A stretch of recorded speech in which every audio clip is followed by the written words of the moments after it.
Ok.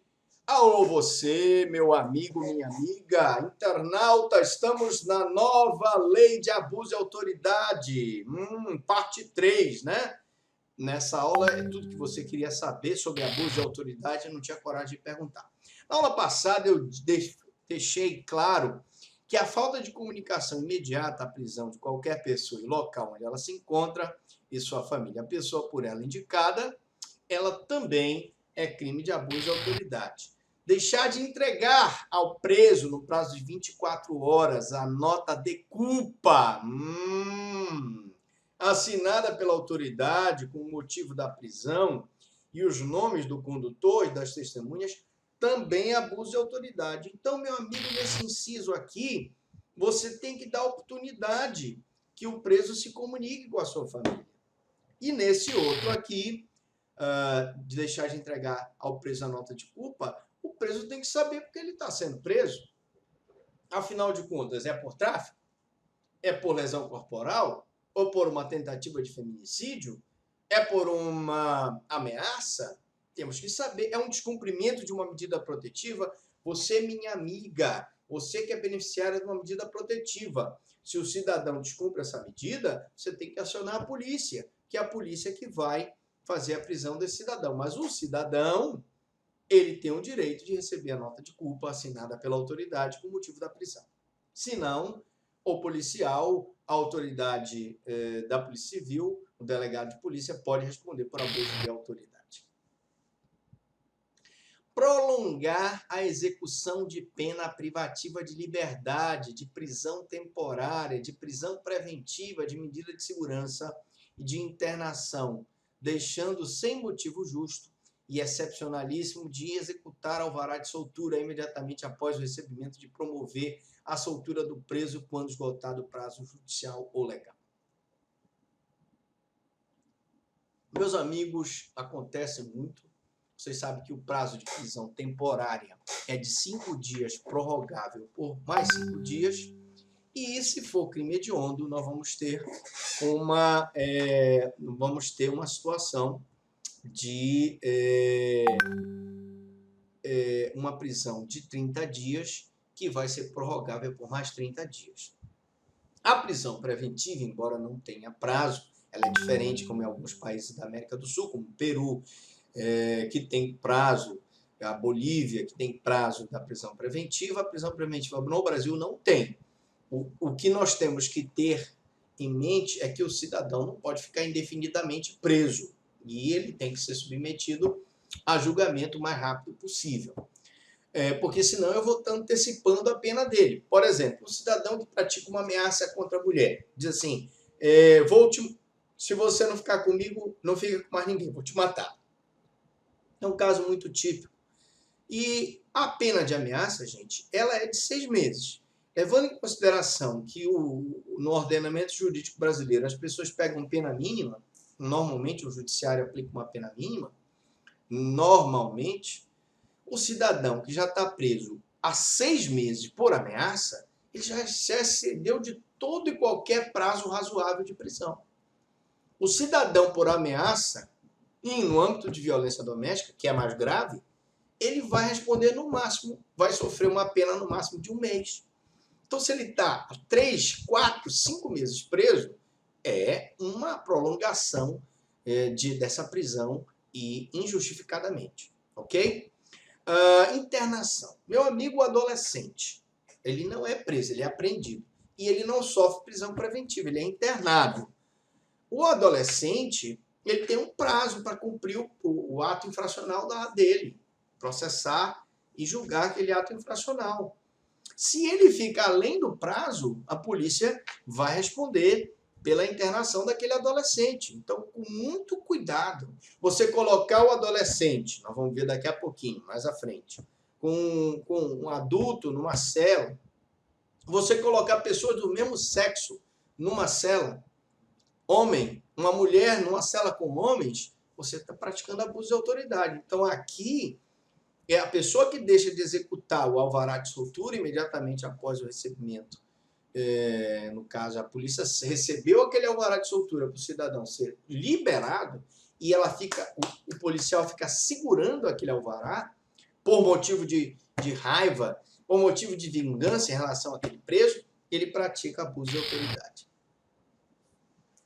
Outro crime é o artigo 13 da Lei de Abuso de Autoridade. Constranger o preso ou detento mediante violência, grave ameaça ou redução de sua capacidade de resistência a exibir-se ou ter seu corpo ou parte dele exibido à curiosidade pública. Você, meu amigo policial, imagina que você faz a apreensão. Quando eu era da Polícia Civil, atenção, eu passei no concurso para delegado da Polícia Civil e fui estagiar na delegacia lá da Marambaia. E lá na Marambaia tinha uns dois policiais lá, que a gente dizia na época que era bate-pau. E nós saímos com a viatura e os dois policiais chegaram lá, um cidadão estava bêbado. E porque ele estava bêbado, evidentemente, ele deve ter falado alguma coisa lá.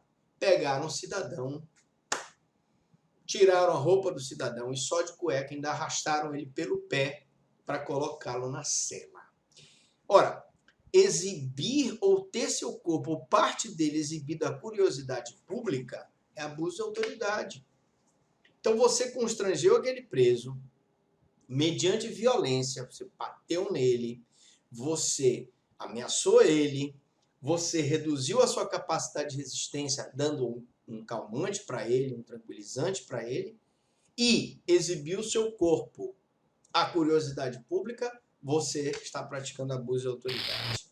Submeteu a situação vexatória e constrangimento não autorizado em lei, tudo que não está autorizado está proibido.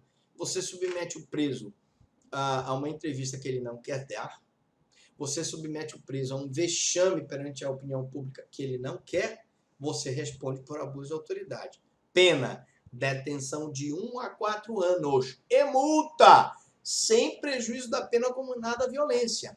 Nesse caso que eu falei lá da delegacia da Marambaia, os policiais, além do abuso de autoridade, tá? Eles podem responder por lesão corporal porque agrediram o preso.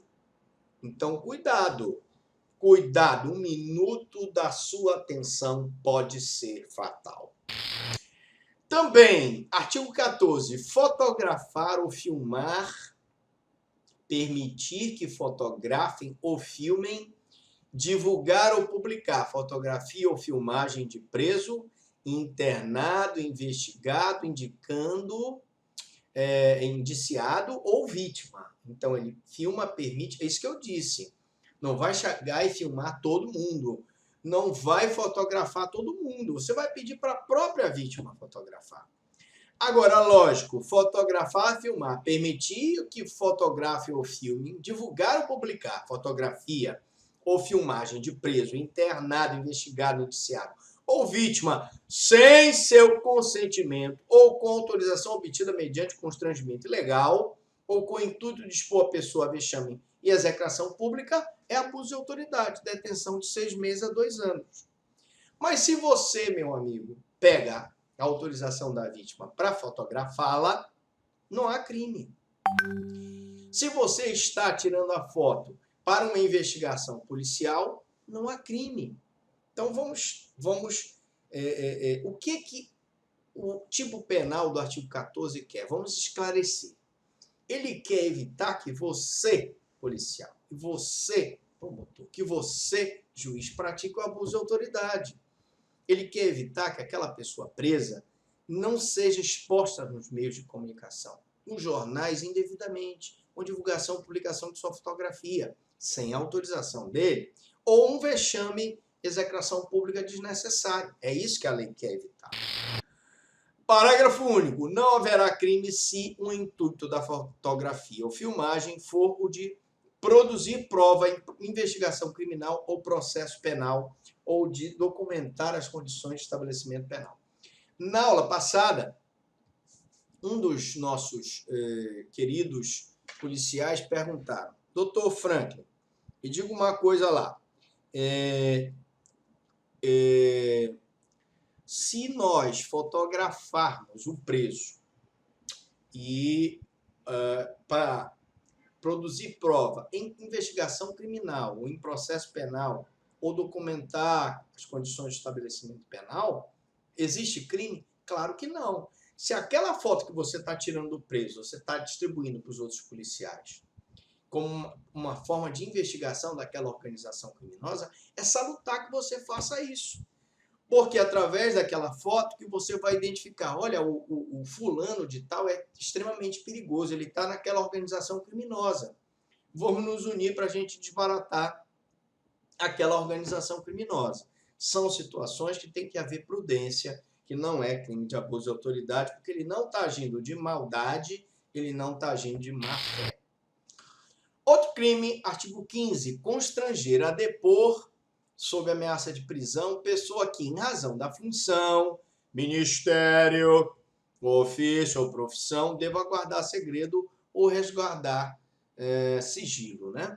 Então, imagine, por exemplo, nós promotores, nós investigamos as pessoas. Eu tenho o dever de guardar sigilo em relação à minha investigação. Aí, um policial vem, me intima numa situação para eu depor sobre uma situação em que eu tenho o dever de guardar segredo. E ele me constrange mediante ameaça de prisão. Claro que haverá um abuso de autoridade, cuja detenção de 1 a 4 anos e multa, né? Então, você não pode sair constrangendo as pessoas. Lógico que é quando ele tem essa fundamentação, se resguarda para não poder prestar o depoimento em virtude do sigilo que ele deve manter em relação à sua profissão. Deixar de identificar-se ou identificar-se falsamente ao preso por ocasião de sua captura ou quando deva fazê-lo durante a sua detenção ou prisão. Você, meu amigo policial, tem que chegar lá, mostrar a carteirinha e dizer, olha, eu sou policial, o senhor está sendo preso por isso, por isso, por isso. O senhor está preso em flagrante delito porque o senhor está praticando violência doméstica. Ah, mas eu fui chamado, Dr. Franklin, lá na casa da mulher e ele não tinha nenhum sinal de violência doméstica. Meu amigo, considera-se em flagrante delito quem está praticando a infração ou acabou de praticar ou é pego em circunstâncias que identifiquem ele como estivesse praticando aquela infração de violência doméstica. Então, se a mulher está lesionada, se a casa está desarrumada, com sinais de violência, se o cidadão está embriagado, existem indícios de que ele tenha praticado aquela violência. Ainda mais quando eu tenho testemunha, aquela testemunha deve prestar depoimento, se comprometer a em juízo, firmar aquele depoimento, porque você tem que ter seriedade. Você, meu amigo, que prestou depoimento, você que denunciou a violência doméstica, você deve em juízo e firmar, ter palavra, ser homem e depor, porque a testemunha tem a obrigação de depor. Outra coisa que nós falamos na aula passada é que a vítima também tem a obrigação de depor. Ela não pode alegar que não tem o dever de depor e se esconder sob o manto do silêncio, do direito de silêncio. Esse direito do silêncio, ele é do acusado, não é da vítima. Então, a pessoa policial tem que se identificar, dizer por que a pessoa está sendo presa, porque se ele não se identificar, ele pode pegar uma pena de detenção de 6 meses a 2 anos e multa. Na próxima aula, nós vamos falar sobre incorre na mesma pena quem, como responsável por interrogatório em sede de procedimento investigatório de infração, deixa de identificar-se ao preso. Mas eu falo isso na próxima aula. Eu pergunto até aqui, alguma dúvida, alguma pergunta? Tem uma pergunta.